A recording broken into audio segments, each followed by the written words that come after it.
Yellow flags waving. We've got a problem for somebody on the grid, so going to have a little delay here, I think.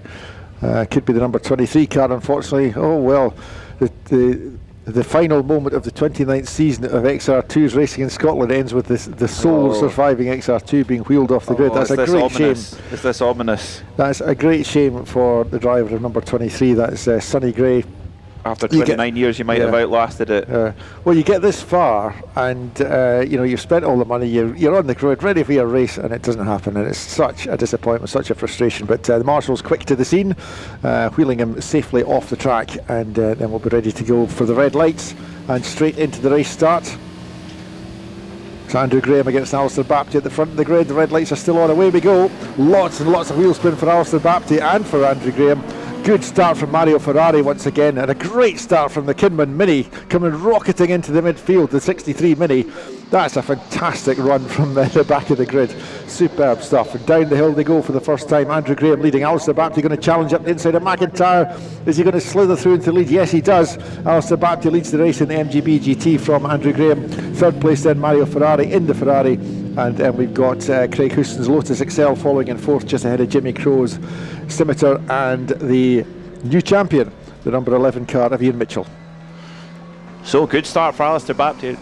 Alistair Bapty, yeah, absolutely brilliant stuff. He had to really play second fiddle to Andrew Graham, didn't he, in race one, but knowing that he had to get on the case early, and that's exactly what he's done. Bapty, now, you spotted this at the last meeting, Doc, where Alistair Bapty changed tyres and it went really badly. He's got different coloured wheels on that car now, and I think that's because he's got different tyres fitted to them. So it was the tyres on the black rims that really did him a disservice the last time. This time he's gone for the chrome rear wheels, and he's on a different level of pace entirely. Yep, straight away, straight out the gate. It's just you can't really do much better to improve or worsen your performance of your car with tyres. So let's see if that's the difference. But we might get a proper ding-dong battle between them now. Yeah, and they're both in the same class, so they're fighting for class points here in the championship, although the championship's obviously set up, but they're fighting for class points. And Alistair Bapty at the moment has the advantage, just under a second ahead of Andrew Graham's Triumph Tier 8. Onto the back straight they go, briefly out of our sight. Still in third position is the magnificent Mario Ferrari in the Ferrari, number 27. And then we've got the Lotus versus Scimitar battle that we had in race one, just continuing into this race. And as Mario Ferrari comes up through Clark Corner, we see the Lotus and Scimitar in his wheel tracks, and fairly gingerly through Clark Corner at this stage, but just a couple of places behind them is the number 63 Mini of John Kinman, who's come all the way up to the back of the grid, up to 7th position now. And is he into the battle? Oh, now we've got a game on for the Class A fight then. Ian Mitchell trying to do the perfect sweep of wins in Class A. Well, he's going to have to hold off the mighty Mini of John Kinman, number 63, who got a rocketing start from the back of the grid. Yeah, it was fantastic, and this is one of these mini giant killing moments in the wet, because John Kinman is homing in on Ian Mitchell. Ian Mitchell, I'm sure, will be very aware of his opportunity to keep a 100% winning every race of the season record here, but that Mini's getting closer and closer and closer behind him. It's not got period correct headlamps though. There's a few little details not quite right. Yes, it's got LED headlamps. I don't know if they were quite in yet in the 60s. Well, it would have disqualified you from the Monte Carlo Rally anyway, that would be for sure. Oh, it's too soon. Yes. Maybe not too soon. Yeah, the game on for Class A between the Nova and the Mini. But the battle at the front of the field, Andrew Graham in the last lap by set the best lap of the race, 0.6 of a second quicker than Alistair Bapty, but he's right on the back bumper of Bapty, but it's a little bit of a wiggle in protest there from the green Triumph as he goes through the gears. The straight line speed of these cars are absolutely amazing, and with the kind of older fashioned brakes on them, you've got a big braking zone, particularly in the wet. But Bapty holding on well, holding at the inside line as they go down through Duffish, swooping down through Leslie's then, but Bapty holding on as they go into McIntyre's. Yeah, down the hill they go from McIntyre's in, and they're just streaking away from the rest of the field. They're around 12 seconds ahead of Mario Ferrari's Ferrari now, and everyone else is a good few seconds behind that as well. So it's quite a demonstration drive, but the battle goes on for Class A. Ian Mitchell still holding on to that at the moment, 6th overall, but heading Class A just fractions of a second. He was 0.3 of a second ahead of John Kinman's Mini the last time they crossed the start-finish line. Seems that on the brakes and through the corners, the Kinman Mini has got some serious pace, but it's just coming out the corners that Nova's just got a little bit more punch, which is really, really important in these conditions to hang on to that position. But the leaders, they're already up, coming over the line with 8 laps to go, and Bapti is hanging on well. He set his personal best last time by a 104.5, so 103.5 this time, 103.6 for Graham. So the pace is definitely ratcheting up. Yeah, the pace is going up, which would suggest the track may be drying a little bit, but it's still enough to be throwing up spray from the back of each car. Alistair Bapti on a defensive line into McIntyre. It's a slow way through that corner, but there's not enough space on the track there as they head down towards Butchers for Andrew Graham to take advantage of his slow exit speed, so he still remains behind, just a half a second or so behind as they go along the main straight, briefly out of sight, and up through Clark Corner. They've got a slow Mini ahead of them, which Alistair Bapti will be shining his headlights brightly at as they come through onto Hislops, and yeah, safely through. And here's Andrew Graham's got a bit of a run though as they come towards the hairpin. Andrew Graham having a look down the inside, but he has to think better of it, drops back in behind Bapti again, but he's forced Bapti to defend a little bit, which has compromised Bapti's line through the corner. Andrew Graham's going to be quicker out the corner, but he's coming from 2 or 3 lengths behind. There's also the Ginetta that they've to pass on the main straight, and Bapti has defended the situation successfully, so he's still securely in the lead as they get towards Duffus. Meanwhile, in the battle for Class A, Ian Mitchell is really having to be defensive to hold off John Kinman, who's absolutely determined to try and win this Class A battle as they head down into the hairpin. 6 laps to go for them when they come up to the stripe, and they're right in behind, just trying to, well, John Kinman is right in behind, but Mitchell hanging on well with 6 laps to go in this Class A battle. Can Ian Mitchell do the clean sweep of class victories over the season? Well, he'll be sitting there, I'm sure, thinking about it as he keeps an eye on that Mini that's just a few car lengths behind him, and beautifully driven by John Kinman, car 63 there. And Ian Mitchell's having to go defensive on the approach to McIntyre, so he's very much aware that Mini's within striking distance, and the Mini closes way up on him as they go down through Butchers. Not enough space to try and get past there with an acceptable level of risk, and we put it that way. And as they get out the back straight, the Nova just moves a little bit further ahead.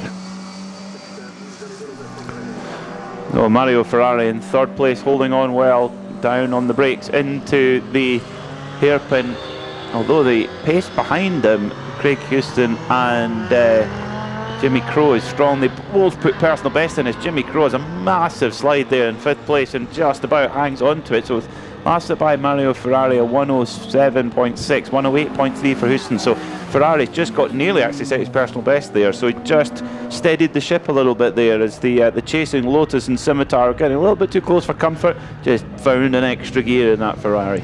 Alistair Bapti and Andrew Graham continuing to trade fastest laps. Last time round, Alistair Bapti did a 63.433. In response, Andrew Graham did a 63.474. They're just coming at the hairpin once again, and we'll see if they continue to improve their lap times. The next car they're going to lap is Nicky Dixon's Ford Lotus. Ford Lotus Cortina. And yes, they're going a second a lap quicker now. Alistair Bapti 62.4, Andrew Graham being dragged around in a 62.6 right behind him. Now go past the Cortina with ease. It's really, really quick pace at the front of the field. As the battle have been absolutely glued together all day. It's been Craig Houston in 4th place and Jimmy Crowe in 5th. They've been battling all race long in race 1 and again in race 2. And Jimmy Crowe's basically looked at the back of that Lotus pretty much all day, which I'd rather look at the back of other Lotuses, I'll just say that. Yes, he's never quite got to the point where he's managed to make a move against the Lotus. He's positioned himself well, but he's never quite got there in the braking zone. And it's a fantastic battle to watch, because the slightest moment of distraction or anything from Craig Houston is going to let Jimmy Crowe through. Meanwhile, the other battle behind him is for the Class A honours. That's continuing on. Ian Mitchell still fending off the attacks from John Kinman's Mini. 4 laps to go now. Alistair Bapti still with the fastest lap as he completes another lap. Now, where is Andrew Graham going? Andrew Graham has dropped way behind Andrew Graham must have made a mistake somewhere around that lap. He's dropped 6 seconds behind off the back of Alistair Bapty now. As Bapty heads through McIntyre's, Andrew Graham's just coming into Leslie's.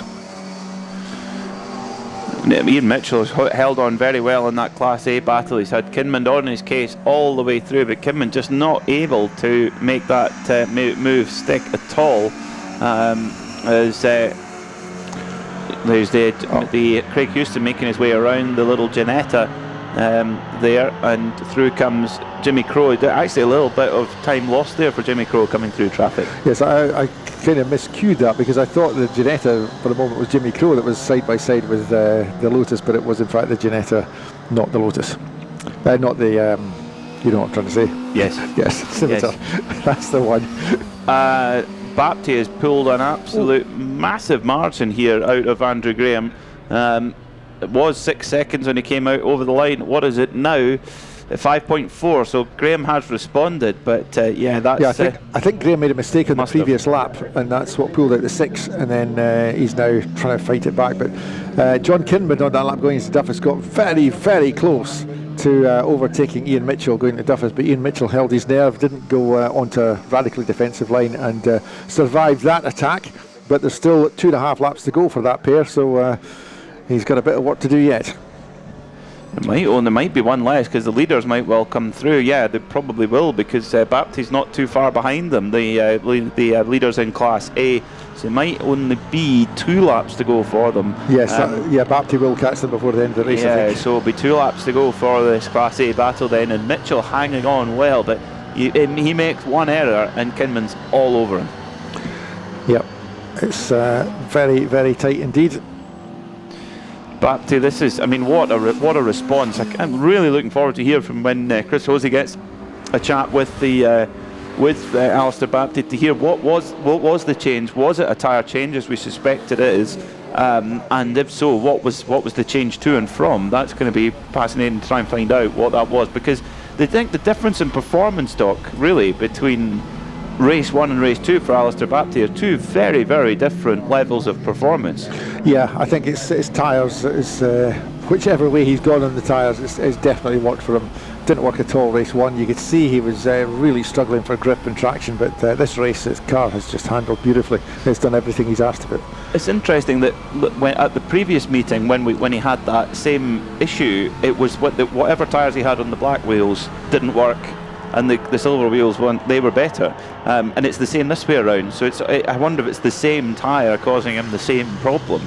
It's not working. Could well be, yes. I think it was due to tyre. I think it was tyre size as opposed to compound he was talking about the last time I seem to remember. Yeah, it does look a little bit more up at the top, but yeah, it's got bigger wheels almost. Over the line he goes to start the final lap of the race then for Alistair Bapty, the final lap of the season for the Scottish Classic Sports and Saloon Championship. Yeah, and Andrew Graham held up behind the Mini Farina A40 and Ian Mitchell's Nova as he tries to find a way through all that traffic going into McIntyre's, and that has broken up the battle between Ian Mitchell and John Kinman's Mini. John Kinman's Mini is now a good 20 car lengths probably behind Ian Mitchell's Nova, so if Ian Mitchell can stay mistake free through the next 2 corners, 20 Minis or 20 Novas? I would say minis. 15 Novas. It makes a big difference. Yes, if Ian Mitchell can stay mistake free now for 1 more corner, then he will achieve the 100% record. Class wins every time out. That's quite an achievement, because it's not as if he's been in a class of his own. He has had competition in each and every race. So around comes Alistair Bapty. Had to be second best in race 1. Well, he is top of the shop here in race 2. Big slide for the crowd to finish. Alistair Bapty wins in the MG over Andrew Graham in the Triumph. Then in 3rd place will be Mario Ferrari, who's on to his final lap now as well. He's over the back part of the circuit, and hopefully another podium for him in that beautiful V8 Ferrari.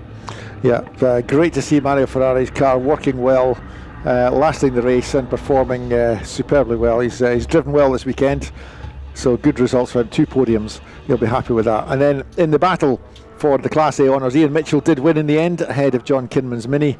So Ian Mitchell has achieved a fantastic season. 12 races, 12 class wins, 12 maximum scores of 25 points, giving him 300 in total. That's all you can possibly achieve in Scottish Classic Sports and Saloon, supported by the Edinburgh Watch Company.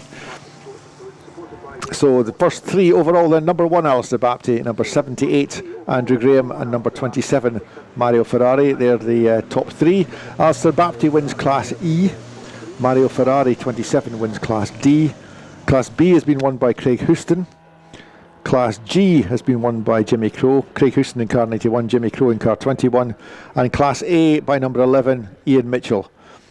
Then looking for the other classes that we have, there's a Class I, which is Stephen Sadler. That's the Peugeot 205. We didn't mention him during the race, but he finished 8th in car 311. And I think that's them all. The only XR didn't start the race. That was Sonny Gray.